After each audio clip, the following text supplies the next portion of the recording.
থেকে আসলো, যাও দিনে 1 কেজি দুধ কিনে নিয়ে আসো, যাও ছেলে খাওয়াতে হবে। 1 কেজি নিয়ে আসলে হবে না? 1 কেজি নিয়ে আসো। আচ্ছা ঠিক আছে। ও লিটন ভাই, বাড়ি আসো। আমার ছেলের বিদেশ থেকে এসে বলছে দুধ খাবে, বুঝেছো? এখন এই 1 কেজি দুধ আমার দাও না। না ভাই, বাড়ি মেয়ে আছে, মেয়ে দুধ খাবে। 1 কেজি না যাও। না ভাই, হবে নাই। 1 কেজি দাও ভাই। ওরে ভাই, হবে না। যাও অন্য জায়গায় দেখো।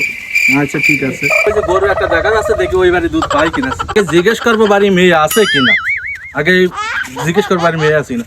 ও জলফিকার ভাই। হ্যাঁ ভাই বলেন। বাড়ি কি মেয়ে আছে? হ্যাঁ আছে, কেন কি করবা? এ দুধ কিনবো। দুধ কিনবা মানে?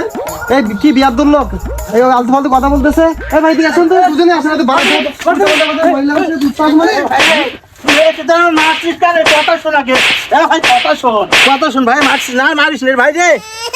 শোন, যার বাড়ি যাচ্ছি সবাই বলছে আমার বাড়ি মেয়ে আছে, মেয়ে আছে, ওরাই দুধ খাবে।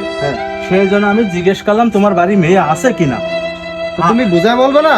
আর তুমি কি আমার বলার সুযোগ দিয়েছো? বলার আগে তো তুমি আমার মায়ের ধরনে তো ঠিক না, তুমি উল্টা উল্টা বুঝালে তো মানুষ উল্টা বুঝবে। তুমি মনে করছো তোমার মেয়ে দুধ কিনবো আমি? হ্যাঁ, ওই বিদেশটা আমার ছেলেরা এসে ওরাই দুধ খাবে, সেই জন্য তোমার বাড়ি দুধ তুমি কিনতে বুঝাইতে এসেছে। বলতেছে, তো আমাদের দোষ না, মায়ের তো তোমার দোষে তুমি খাইছো।